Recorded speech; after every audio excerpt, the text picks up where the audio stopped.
light, my light, the world-filling light, the eye-kissing light, heart-sweetening light. Ah, the light dances, my darling, at the center of my life.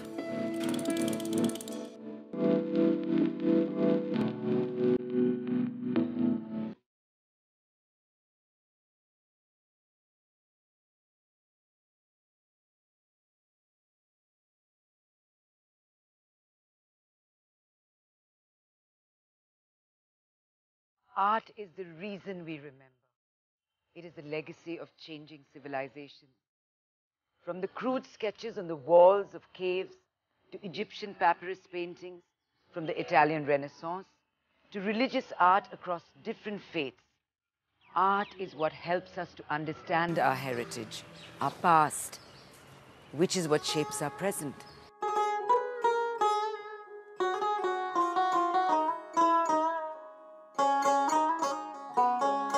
I think the way we respond to art actually has nothing to do with age.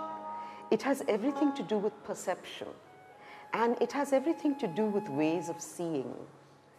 And I think when you expose children to art, I think they grow up with what is called a memory map, but a map that includes the verbal and the visual.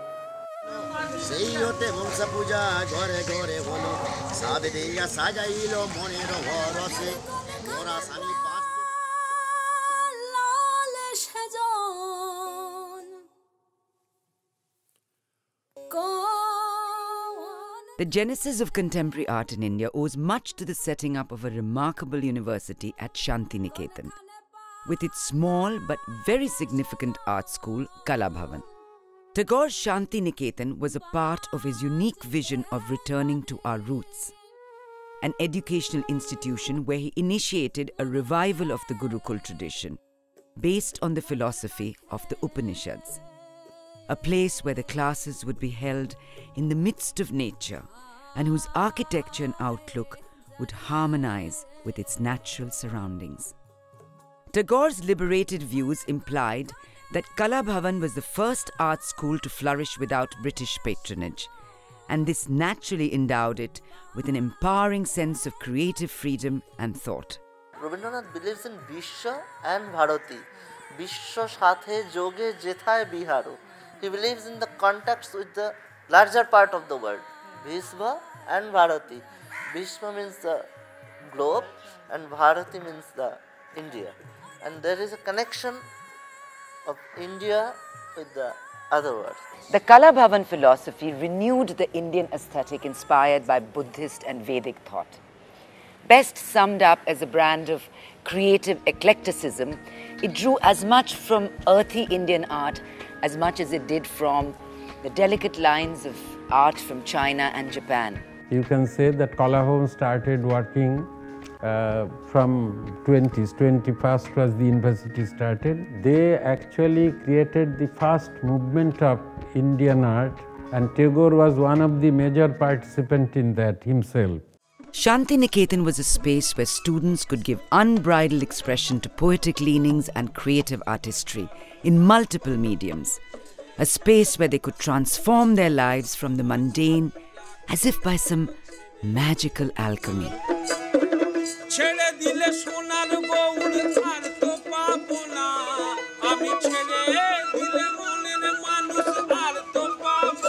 The artists actually never think of the establishment. You see, they only work, they like to work. So if the work is all right, then they become recognized. Otherwise, you know, it is not a formula that I will have to do this way or that way. It is the person who passionately get engaged, and if he has something to say and something to feel, something to express, then only it becomes important and he get recognized. Every Kala Bhavan artist shared a special bond with his immediate and natural environs and reinterpreted this experience in an individual and very inimitable manner. The creative mind's thought processes are as mysterious as the universe itself. The greatest art could spring from the most unlikeliest of sources. Nothing is linear. There are no formulas. Today we're going to go on a journey where we traverse thousands of miles to meet artists and try to discover the origin of their inspiration.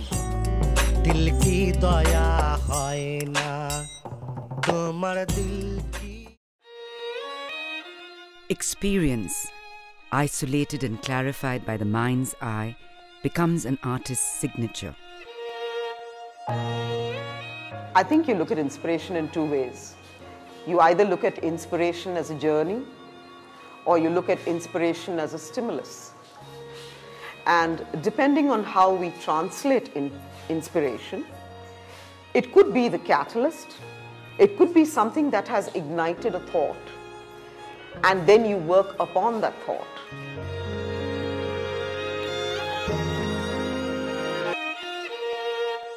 Nature was a renewing force of life that gave energy at Shantiniketan. Nandlal Bose, or Master Mushai, encouraged students to take their sketchbooks and capture scenes and figures which made up the landscape of every man.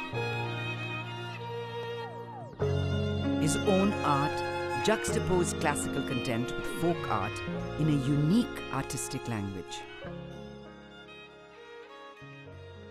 At Kolkata, the Akar Prakar Gallery hosts an exhibition unearthing a never-before-seen collection of Master Mushai's fluid sketches, done on postcards which he routinely sent to friends. In his case, the old adage of a picture telling 1,000 words could not be more true. You know, the classic thing about Nandlal Bose was his relationship with nature. If you look at his work, you'll find his connection with nature, and this is what he brought out in his work, and this is what he wanted his students to learn, that be part of where you are and pick up elements of art from daily life. If you look at some works in the show, you'll see that he has been so specific about bringing out small aspects of what exists around him, right from maybe a pot, maybe insects, maybe the fish that he sees in the market. Nandlal Bose knew his role as an artist and as a teacher, and he took that very, very seriously. They used common things to create art. Like if you look at these works, he's used brown paper, which was freely available at that time, as packing material. What is really beautiful is that in those days there was really no market for art, and these postcards are really gifts that the artist wanted to give to other people and share the art with the common man, with people they knew, with friends, and these were the pieces of love that they sent to each other.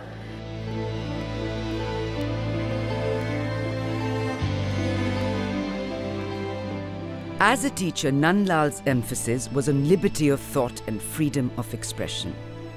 This coincided with a period in Indian history when Indians were struggling for freedom against the British, and Nandlal himself was a confidant of the Mahatma. His best-known works are the Haripura panel paintings, a series of 77 panels executed at the behest of Gandhi for the 1938 Congress session. His iconic depiction of the Dandi March evokes Rabindranath Tagore's composition Akla Chalo Re, inspired by Gandhi. It was a propaganda piece, and you can see it from how he has painted Gandhi. He's going alone, which is on a Rabindranath song about Akla Chalo Re. He's got a bell in his hand, which signifies him to be almost like a pujari, a person who does worship. He's also got tutiya on his head, which is, signifying him as a teacher. And because the ground ends here and the rest is the sky, it also shows him in a larger than life as a person who is much more important than the rest.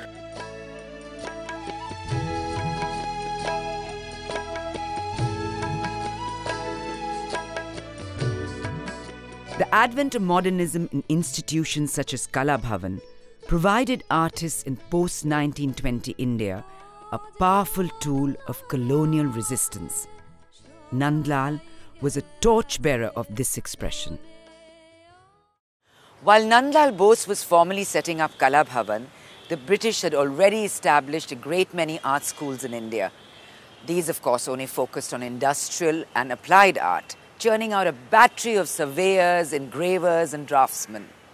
Students stewed in enclosed spaces, reproducing plaster of Paris busts of Greek gods.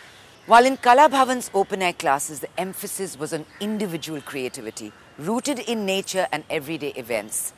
Nandlal Bose firmly believed that all members of a community, including housewives, working men, even school children, had the potential to create art within their talents.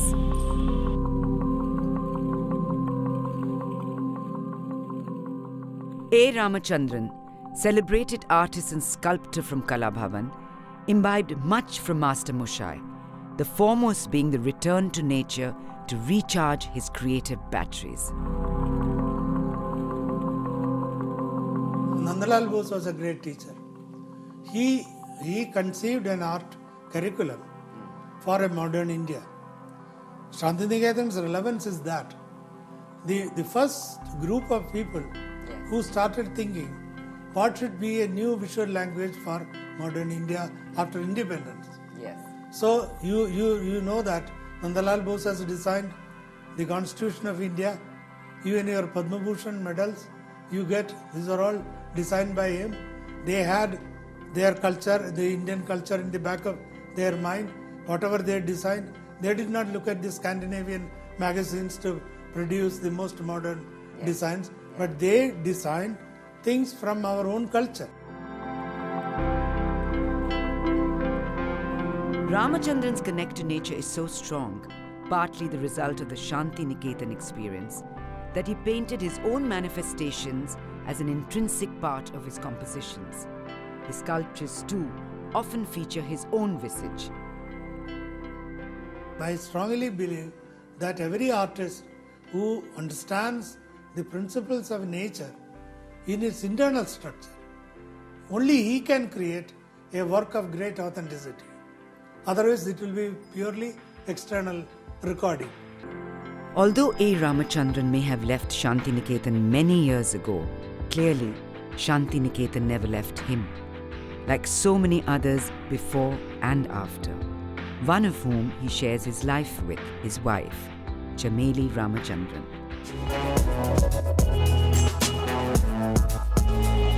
Chameli has led a fascinating life, her art reflecting a confluence of distilled essences. Her major influences have been Rabindranath Tagore and her multifaceted scholarly father, Tan Yun Shan, who was invited by Gurudev himself in 1928 to Shantiniketan to set up a department of Chinese studies. He set up China Bhavan, where he hosted a galaxy of thinkers from across Japan, Malaysia, Thailand and China. And this is the kind of stimulating atmosphere in which Chameli and her siblings grew up.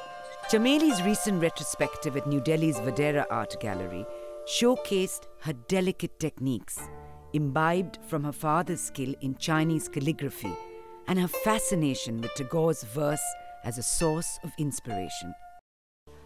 বহুদিন ধরি বহু ক্রোশ দূরে বহু ব্যয় করি বহু দেশ ঘুরে দেখিতে গিয়েছি পর্বতমালা দেখিতে গিয়েছি সিন্ধু দেখা হয় নাই চক্ষু মেলিয়া ঘর হতে শুধু দুই পা ফেলিয়া একটি ধানের শীষের উপরে একটি শিশির বিন্দু I first saw Chameli's works, I think it was about 15 years ago.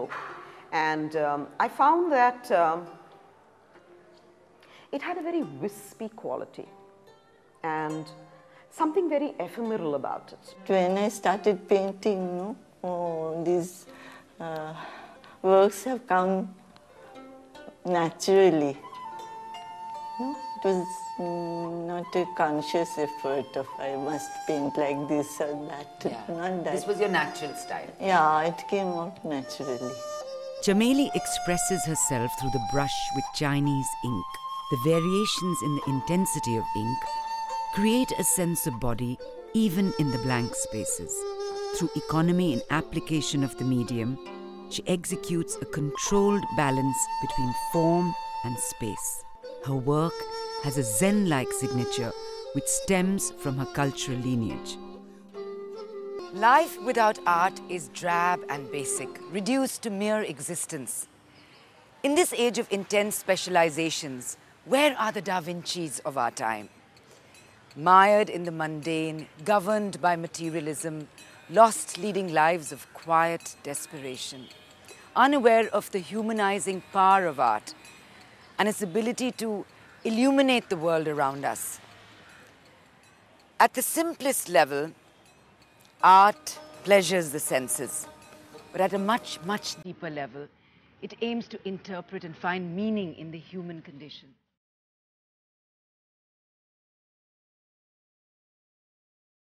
Ram Kinkar Baij, the pioneer of modern Indian sculpture, is universally acknowledged as one of the most important post-independence sculptors of our nation.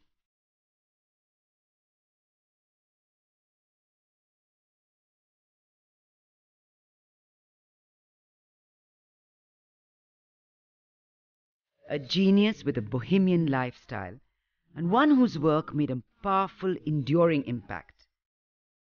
The intensity with which Ram Kinkar infused his sculptures spoke with a raw power and a brutal honesty.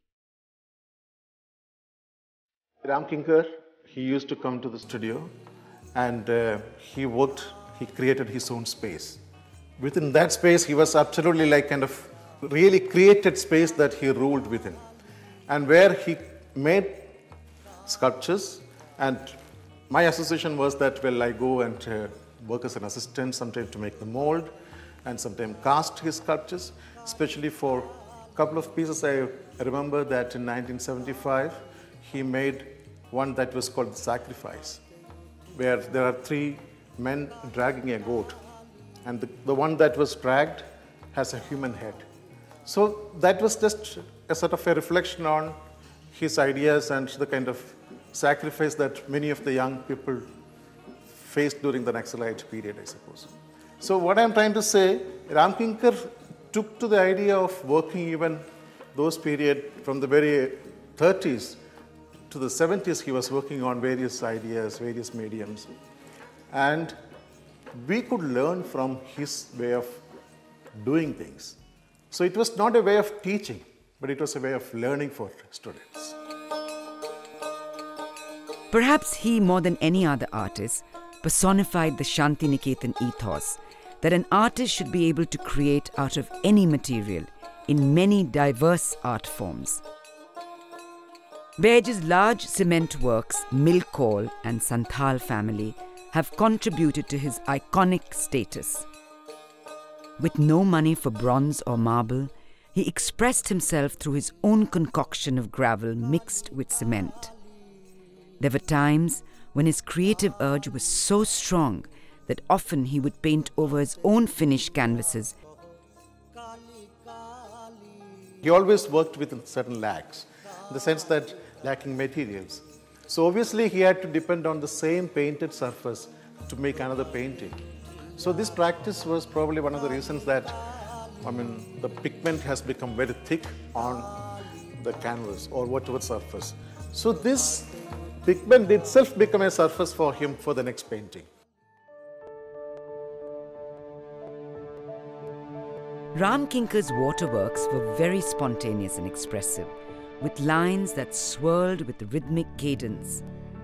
His portrait of artist Chameli Ramachandran is delicate and dainty, revealing his softer side. When you think of Baij and you think of the fact that he is India's first modernist sculptor, you realize that the Buddha that he has created is very sleek lines. We're looking at an age when Baij was in Vishwa Bharati, at a time when the Bengal School of Art was taking its grammar from the Western school. And here you had Baij, who decided that he was going to create independent of all that.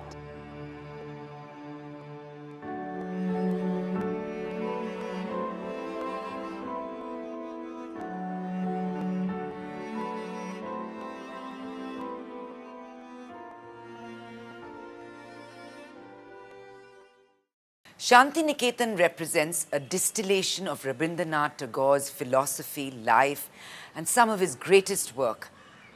In fact, many argue even today that Shantiniketan itself is Rabindranath Tagore's greatest masterpiece. There is something about the air at Shantiniketan. Even Tagore grew enthralled with the visual medium during the time he spent living here. And this led to a great creative outpouring of sketches and paintings after he reached his 6th decade. Actually, the idea of Tagore, the idea of mankind he used to think of, in the idea of, the education, the idea of the progress of the village, the development of the village, the man-woman relationship, and the education, system of education.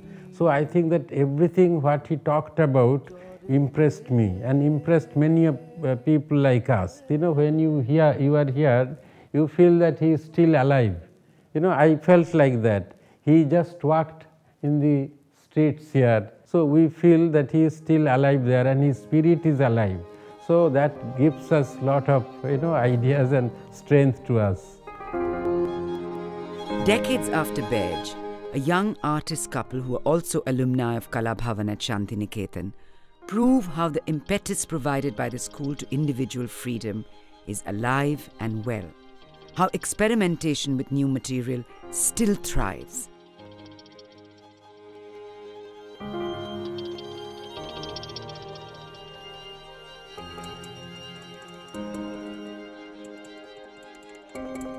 কলা ভবনে আসার পর ওইভাবে আলাদা করে কিছু না, তো আমরা বুঝতেও পারতাম না আমরা কি আলাদা কালচারের কি, আমাদের কালচারটা কলা ভবনেরই হয়ে গেছে। কলা ভবন itself a totally different culture.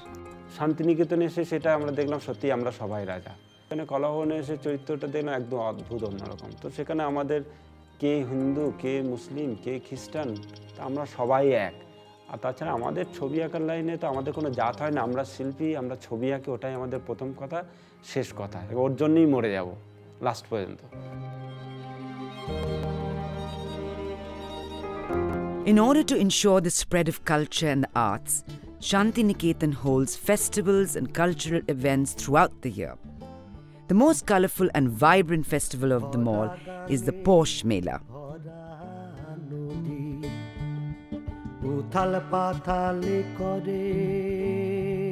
The 4-day fair in end December is a grand affair. Initially conceptualized by the forward-thinking Tagores as a platform to facilitate cultural and artistic exchange among the rural communities, it now attracts the attention of not only the local communities, but of tourists from around the world. One of the main attractions is the Baul Mela, or the Festival of Baul Songs. The Bauls are nomadic minstrels.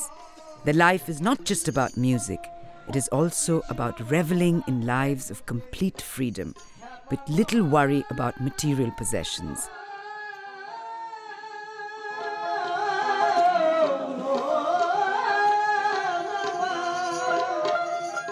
Students from all over the world come here and they become, that's the most important thing, they become one of us, most of them.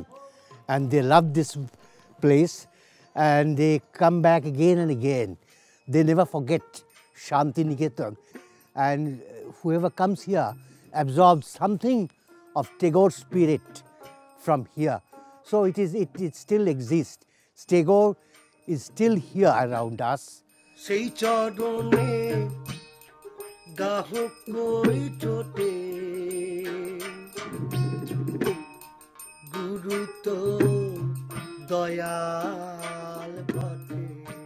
This is the soil where originally the Santals lived and farmed. This fertile earth of Bir Bhumi, of Shantiniketan. A place of artistic ferment and inspiration. An ambience based on the premise of enrichment via cultural exchange. A gentle, life-giving energy which has inspired generations since. vision, this ethos, this philosophy. This is Shantiniketan.